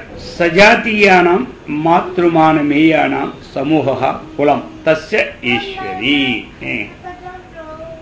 కులం అంటే ఏమిటి? సమూహం. ఎట్లాగైది? మాతృమాన మేయం. మాతృ మానము మేయములుగు ఏదైతే ఉందో దీని కులం. మాతృ అంటే ప్రమాత, మానం అంటే ప్రమాణం, మేయం అంటే ప్రమేయం. ప్రమాతృ ప్రమాణ ప్రమేయం. అర్థమైందా? ప్రమాతృ ప్రమాణ ప్రమేయం. ఇక్కడ ప్రమాతృ అంటే ఏమిటి? జీవాత్మ. అర్థమైందా? ప్రమాణము అంటే ఏమిటి? ఇవన్నీ ప్రమాణాలే. ఏమంట? ఈ రూపాన్ని చూడాలంటే చక్షు ప్రమాణం, శబ్దం వినాలంటే చెవి ప్రమాణం, బాగుందా లేదా అంటే కూర అది జిహ్వ ప్రమాణం. వాసన బాగుందా లేదా అంటే ముక్కు నాసిక ప్రమాణం. గట్టిగుందా మెత్తగుందా అంటే స్పర్శం ప్రమాణం. ఈ విధంగా ప్రమేయం, ప్రమాణముల ద్వారా తెలుసుకునదగిన వస్తువుని ప్రమేయం అంటారు. ప్రమాణము ద్వారా ఏది తెలుసుకుంటున్నామో దాని పేరే ప్రమేయం. ప్రమాణం అంటే ఒక కొలత, అర్థమైందా? 1 కేజీ ప్రమాణం తీసుకున్నా, ఇది ప్రమాణమైంది. ఆ కేజీ కొలతకి ఏది అవతల వస్తువు ఉందో అది ప్రమేయం అయింది. అర్థమైందా? ఇది కేజీ అని ఏది మనసులో నిర్ణయిస్తుందో అది ప్రమాత్ర, ఇది జీవాత్మ. ఇచ్చేవాడు ప్రమాత్ర అయినాడు. ఈ గుండె ఇతర ప్రమాణమైంది, ఆ వస్తువు అవతల ప్రమేయమైంది. ఈ విధంగా ఈ ప్రమాతృ అర్థమైందా ప్రమేయం ఇటువంటిది. ఇవన్నీ ఈ యొక్క ఇవన్నిటికీ కూడా అట్టి కులానికి ఈశ్వరి. ఈశ్వరి అంటే ఏమిటి? అవన్నిటినీ కూడా చక్కగా తెలుసుకున్నటువంటిది సర్వజ్ఞత్వం. అలాగనే వాటిని ఈ ప్రకారంగానే ఒక నియమబద్ధమైన శాసనాన్ని చేసినటువంటిది కాబట్టి ఈశ్వరి అని. కులేశ్వరి, కులకుండాలయ. అది కులకుండలం, ఇది పేరు. ఈ పేరు ఎక్కడి నుంచి వచ్చింది? మూలాధార కర్ణిక మధ్యగత బిందువుకు కులకుండలం అని పేరు. అదే మూలాధార అక్కడ ఉన్నటువంటి కర్ణిక, అంటే పుష్పంలో ఉన్న కర్ణిక ఎలాగైతే మధ్యలో ఉంటుందో అలా మూలాధారం మధ్యలో ఉండే కర్ణిక మధ్యగత బిందువు ఒకటి ఉంటుంది, దాని పేరే కులకుండలం. అట్టి కులకుండము స్థానముగా కలిగినటువంటిది. అందుకే మూలాధారేక నిలయ, మణిపూరాంత నిలయ అని మనకు వస్తుంటుంది కదా. మూలాధార కర్ణిక మధ్యమందు బిందువు నివాసము కలది. అది మూలాధార కర్ణిక మధ్య బిందువును ఉన్నట్టిది, నిద్రించిన వలె ఉన్నది అని ఈ ప్రకారముగా మూలాధారేక కులకుండాలయ అని. అలాగనే కౌల మార్గ తత్పర సేవిక, దాన్నే కుండల్ని అన్నారు. అర్థమైందా? కుండల్ని అంటారు కదా, ఇంతకుముందు చెప్పింది. మూలాధారం మందు కన్నిక, దాని మధ్య ఉన్నటువంటి దాన్ని కులకుండలం అన్నారు. దాన్ని కుండలి అని పేర్లు. కుండలి అన్న అదే అన్నమాట. ఇది ఎలాగుంటుందంటే ఈ కులకుండలం తామర దుంపలోన రంధ్రం వలె ఉండు, అది లేదా కుండమంతట్ను నిద్రించింది వలె ఉండు.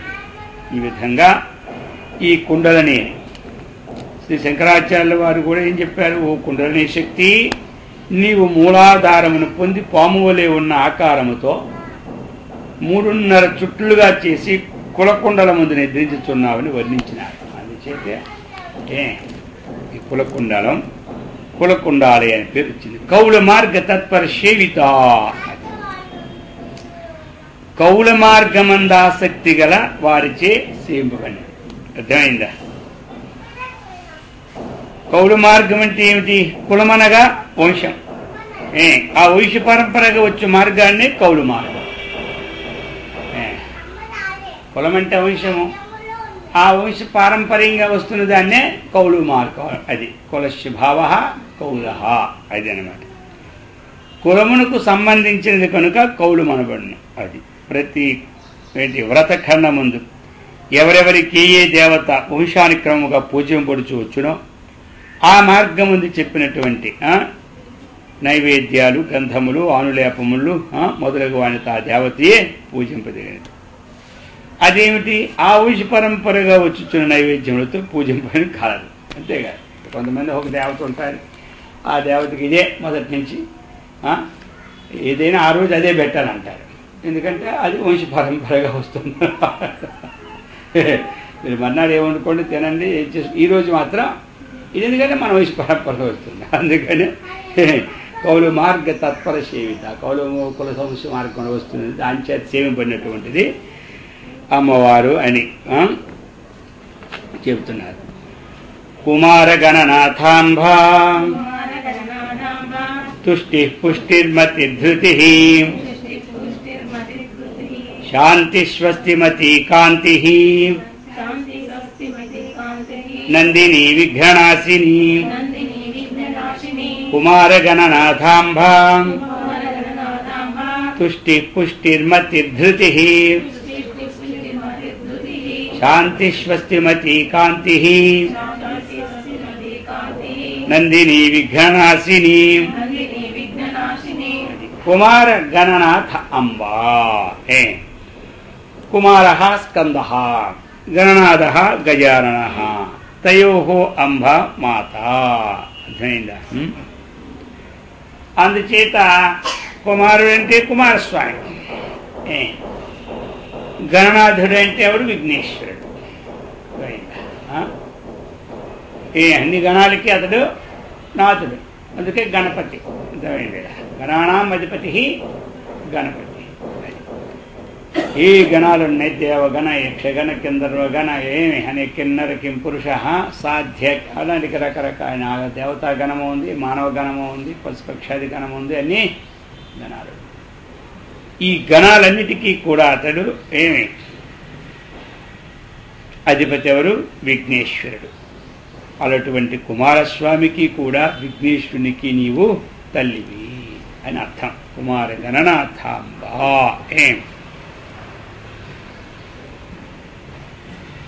ఇంకా ఎలాంటిది? ఇంకొక అర్థమైన మాట ఇచ్చారు. కుత్సిత మారగణ స్మరవికార సమూహ ఏషాం తాన్ నాథాన్ అంబతే బధ్నాతీతి అని అషాం అంటే చెప్తున్నారు. కుత్సితముగు మన్మథ వికారము గల నాథులను బంధించినది. అది కూడా కుమార గణనాథాంబ అని అర్థం. ఆ పదానికి కుమారుడు అంటే విఘ్నేశ్వరుడు, ఇది మనకి స్కందుడు, విఘ్నేశ్వరుడు ఒక అర్థం చెప్పుకున్నాం. ఇంకొక అర్థం ఏమిటి? ఆ కుత్సితమైన మన్మథ వికారములనమాట.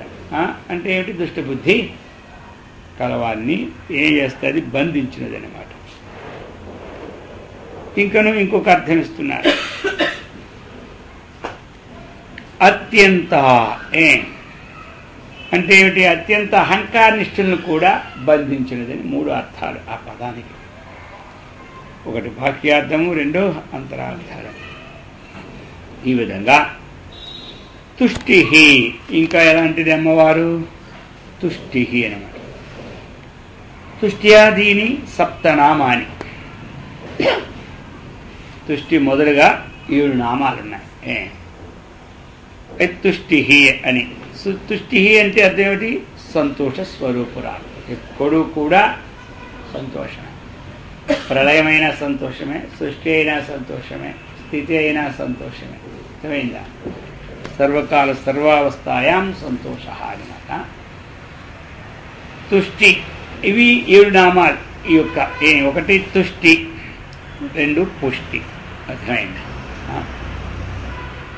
తుష్టి అంటే సంతోషము, పుష్టి అంటే పోషణ.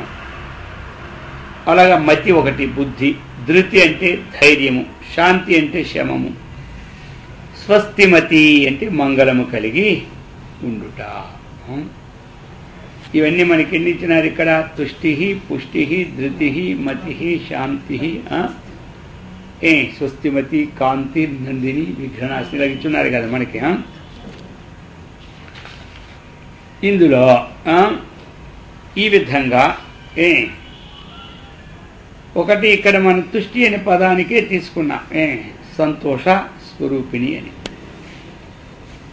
ఈ 7 నామాలు కూడా పై చెప్పబడిన గుణములే అర్థములు. కానీ అర్థమైందా? 7 నామాలు ఈ పై చెప్పిన గుణాలు అర్థాలే ఇవన్నీ.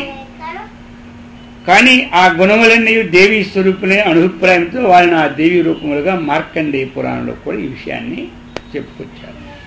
మనకి ఇందులో కూడా ఉంది కదా. కీర్తి శీర్వాకృత్య నారీనాం స్మృతిర్మేధ ధృతి క్షమా. భగవద్గీతలో కూడా స్త్రీలలో 7 విధాలైనటువంటి రూపాలతో ఉంటున్నామని. అయితే ఇక్కడ దీన్ని తీసుకోవాల్సిన అర్థం ఏమిటంటే తుష్టి అనే పదానికి ఏమిటి అర్థం? మనకి సంతోషం. పుష్టి అంటే ఏమిటి మనకి? అందరి యందు ఏదైతే స్వరూపం ఉందో పుష్టి పోషణ రూప స్వరూపము, అందరి యందు ఆ పోషణ ఉండబట్టి మనమందరం పుష్టిగా